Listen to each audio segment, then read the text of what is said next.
आज वटपौर्णिमा, आषाढ महिन्यामध्ये येणारा हा सण हिंदू संस्कृतीमध्ये विवाहित महिलांसाठी हा महत्त्वाचा सण आहे. या दिवशी सुवासिनी एकमेकीच्या ओटी भरतात आणि त्यानंतर वडाच्या झाडाचं पूजन करतात. आपल्या पतीला दीर्घायुष्य मिळावे, आपला परिवार सुखाने समृद्धी राहावा याची मनोकामना ह्या आजच्या दिवशी करतात.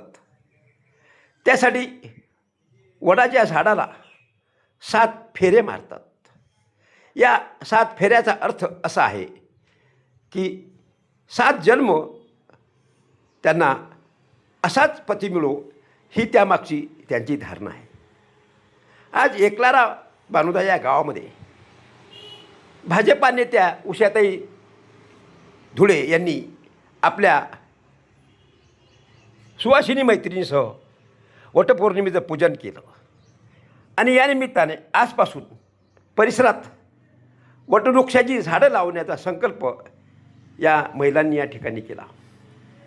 एकंदरीत या कार्यक्रमाने महिलांमध्ये वृक्षारोपणाचं महत्त्व उषाताईंनी पटवून दिलं.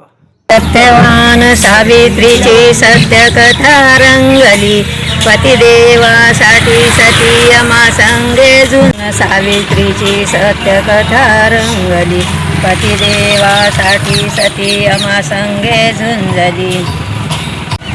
आज वटसावित्रीचा दिवस आहे आणि आजच्या दिवशी राज्यातील महिला ह्या वडाच्या झाडाची पूजा करतात.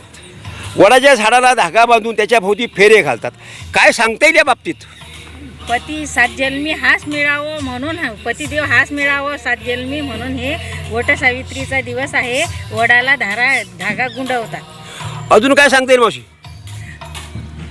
कुंकासाठी आपलं 7 जन्म कुंक 7 जन्म आपल्याला पती हाच मिळावा अशी वटवृक्षाला प्रदक्षिणा घालून बाया विनंती करतात वटवृक्षाच्या झाडाला. स्त्रीने सत्यवानासाठी म्हणजे सत्यवान जिवंत केला होता, तर त्यासाठी त्यांनी वडसावित्री पौर्णिमाच्यासाठी म्हणजे त्यामुळे आजच्या म्हणजे 7 जन्म हाच पती मिळावा त्यासाठी सावित्रीनं सत्यवानाला आजच्या दिवशी जिवंत ठेवलं होतं आणि त्यामुळे आजचा दिवस हा वटसावित्री पौर्णिमा हा दिवस मानला गेला. तेव्हापासून सर्व सवासनी वटसावित्रीची पूजा करतात आणि हाच पती जन्मोजन्मी मिळावा अशी त्यांची आशा असते. साक्षीदार न्यूजसाठी प्रधान दातार, एकलारा बानुदा.